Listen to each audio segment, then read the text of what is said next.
Hola, muy buenas y bienvenidos una vez más a Formación Comunista. Yo soy Denis Paredes y hoy vamos a continuar con ese vídeo tan interesante del que nos habéis pedido mucho que hablemos, que es sobre esos 100 días de Beria. Y ahora vamos a continuar con la encarcelación y la ejecución de Beria por parte de esa cara amarilla terrible.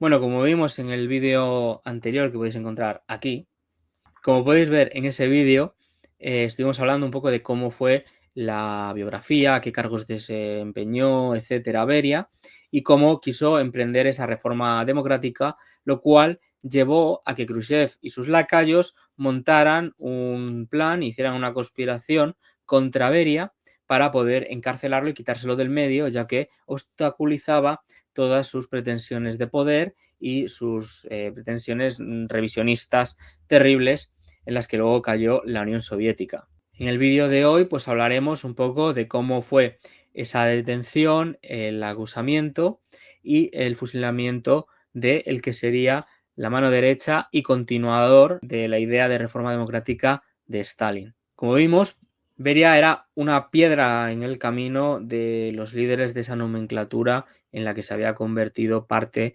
de la dirección del Partido Comunista, ya que Beria quería restituir e investigar casos de abusos, quería iniciar una reforma democrática y quería, bueno, pues disputarle también la dirección a Khrushchev y sus lacayos, que lo que querían era el poder para ellos, para seguir manteniendo ellos sus privilegios y empezar a desmantelar lo que hicieron luego de desmantelación de todo el socialismo y toda la revolución. Beria era el único que tenía poder suficiente como para hacerles frente, por lo tanto, pues como vimos, no podían destituirle directamente y tuvieron que urdir un complot para quitarle del medio. Los conspiradores fueron poco a poco acercándose a distintos miembros del Politburó, empezando a convencerles de los problemas que planteaba Beria, de que Beria era una persona que tenía mucho poder, de que Beria no era el indicado para suceder a Stalin, etcétera, y fueron un poco labrando el camino los días antes de emprender esa detención para que cuando se produjera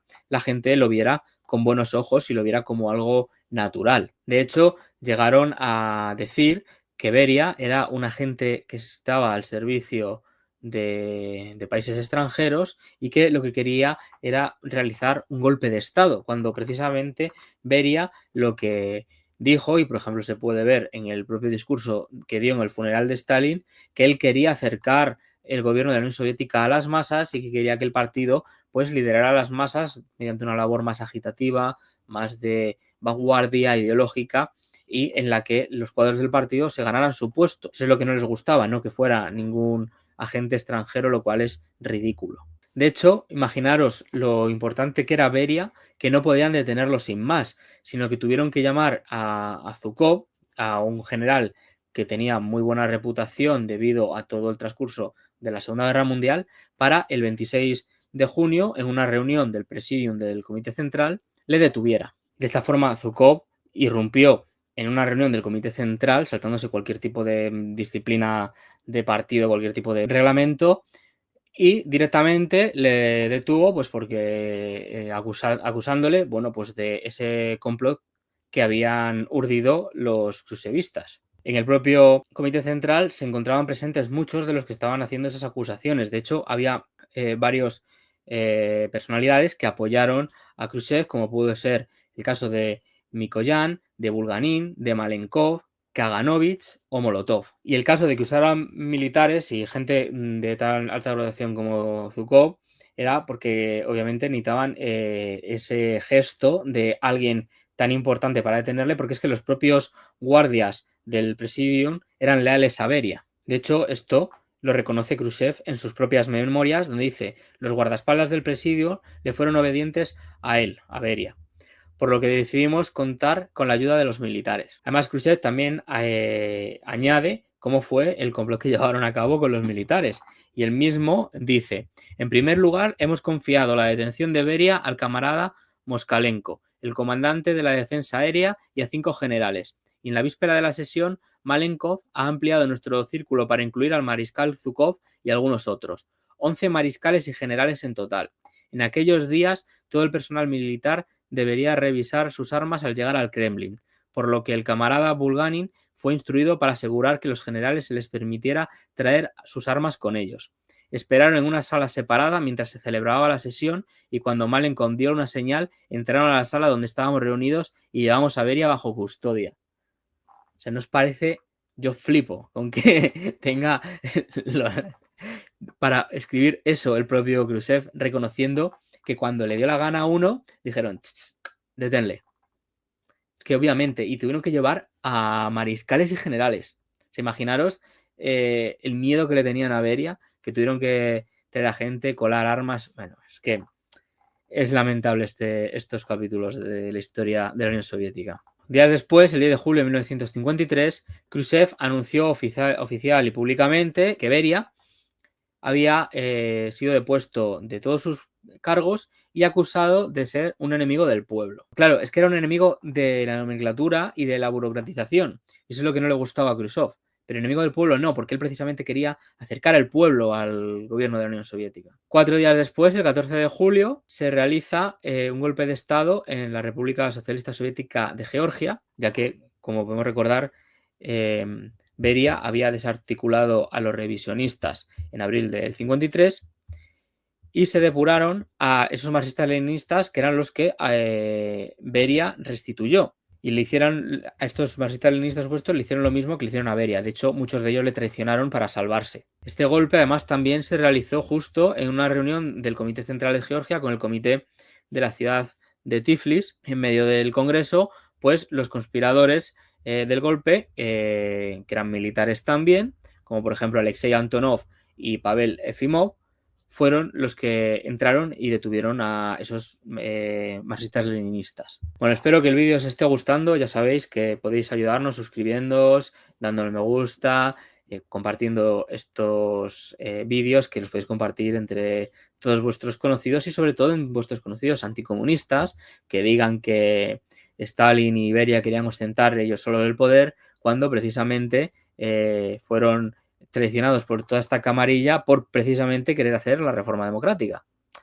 Pero bueno, dicho esto, continuamos y vamos a ver ahora las acusaciones que fueron vertidas sobre Beria. Una de las principales acusaciones fue la realizada por Kaminsky, que era una acusación que venía ya de años anteriores, y era la acusación que hizo, antes de ser fusilado ya en época de Stalin, de que Beria trabajaba para servicios de inteligencia del Mossad. Y esto se debía a que Beria, en años anteriores, se le encomendó desde el partido la tarea de realizar trabajo clandestino dentro de grupos nacionalistas azeríes. Entonces, Khrushchev simplemente utilizó el argumento de una persona que había sido fusilada por desacreditar a Beria. Beria hizo el trabajo que se le encomendó en esos grupos y eso no significa que trabajara para esos grupos. O sea, no sé, no tiene mucho sentido. Pero bueno, esta es una de las acusaciones que le hicieron a Beria. Por otro caso, otras acusaciones fueron la fabricación de un caso contra Kartvelibins. Otra acusación fue la de que supuestamente Beria había fabricado un caso contra Kartvelisvilis porque se llevaba mal con él, o sea, era la excusa que decían, y que lo fusiló siendo inocente. Esta acusación es rotundamente falsa, ya que Kartvelisvili fue detenido en 1937 cuando la NKVD la llevaba a Yezhov, antes de que Beria estuviera al mando.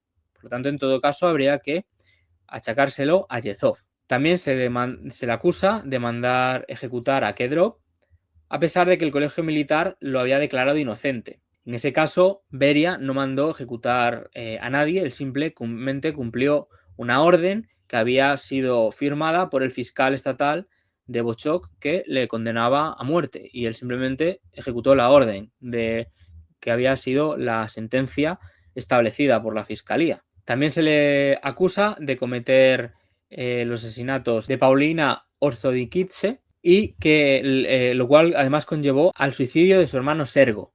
Además se ha demostrado que la muerte de Sergo no fue un suicidio, sino que fue por causas naturales. Además, este muere antes de que fusilaran a Papulia.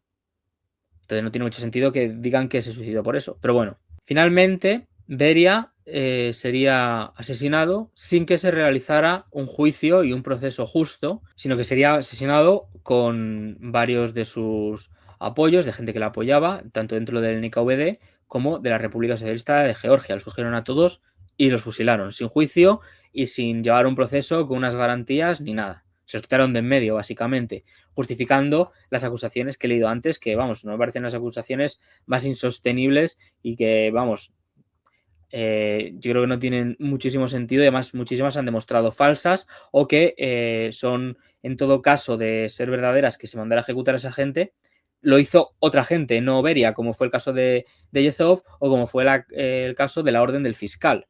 No fue el propio Beria. Entonces, si eso es lo mejor que tienen contra él, pues obviamente, como hemos dicho antes, lo que querían era acumular ellos el poder y Beria era una piedra en su camino. Bueno, entre los demás camaradas de Beria que fueron fusilados estaba Vladimir Dekhanozov, que era el ministro del Interior de la República Socialista Soviética de Georgia, Sergei Goglitze, que era el funcionario del Ministerio del Interior, Bogdan Kabulov, que era excomisario adjunto de Asuntos Internos de Georgia, Vsevolod Merkulov, ministro del Control Estatal de la URSS, Pavel Mesinsk, ministro de Asuntos Interiores de Ucrania, y Lev Volodzimirinsky, que era el antiguo jefe de la sección del Ministerio del Interior de la URSS para la investigación de casos importantes. En el proceso sin garantías y rápido que hicieron, Beria intentó defenderse de la mejor manera posible, se defendió con vehemencia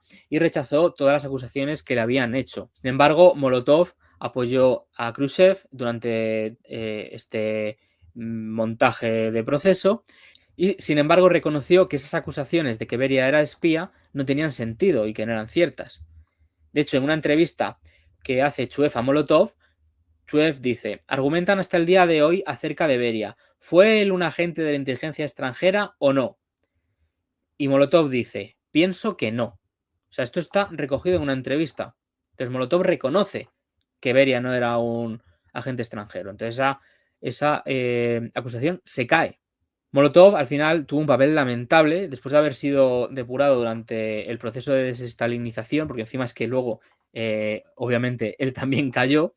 Él pidió ser readmitido en el partido y acabó abrazando todo el revisionismo, terminó abrazando todo este discurso contra Stalin, etcétera. O sea, es que es una de las personas más vendidas y que tuvo un papel más lamentable al final de sus días. Bueno, como podemos ver aquí, Beria fue el máximo continuador después de Stalin de esa visión que tenía de marxista y revolucionaria, de esa reforma democrática, y por ello, por continuar con ese legado ideológico de Stalin, fue por lo que la camarilla khrushchevista acabó con él. Más hay que poner en valor que él él podría haberse quedado con el poder renunciando a eso, y él tuvo la valentía de enfrentarse a esa nomenclatura y de querer continuar el legado de Stalin y continuar en la dirección de esa reforma democrática. Para él hubiera sido mucho más fácil unirse al resto de la camarilla y tener un puesto y vivir tranquilo el resto de su vida.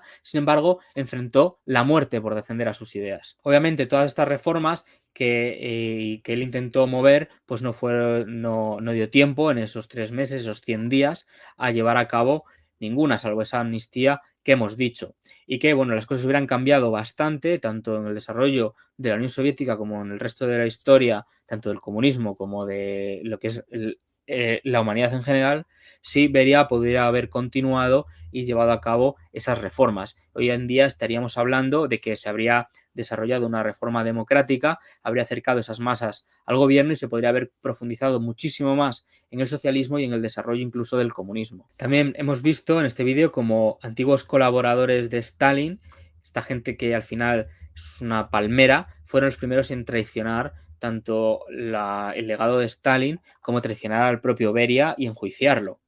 El caso de esos supuestos stalinistas que terminaron apoyando a Khrushchev y todas sus mentiras. Finalmente, con la desaparición de Beria del camino, pues esta nomenclatura tenía camino libre y se terminó celebrando ese 20 Congreso, ese discurso secreto y todo el golpe y el abandono de cualquier tipo de vía revolucionaria y del socialismo en la Unión Soviética, cayendo en el peor de los revisionismos y traicionando todo el legado de lucha obrera que había llevado hasta ese punto tanto Lenin como Stalin, como pues en esos periodos de 100 días el propio Beria.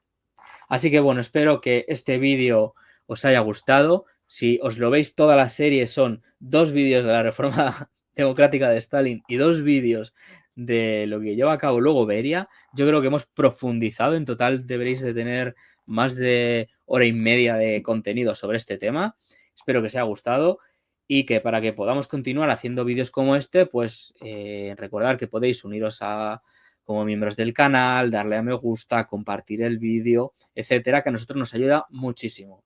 Así que, dicho esto, nos vemos en el siguiente vídeo de Formación Comunista.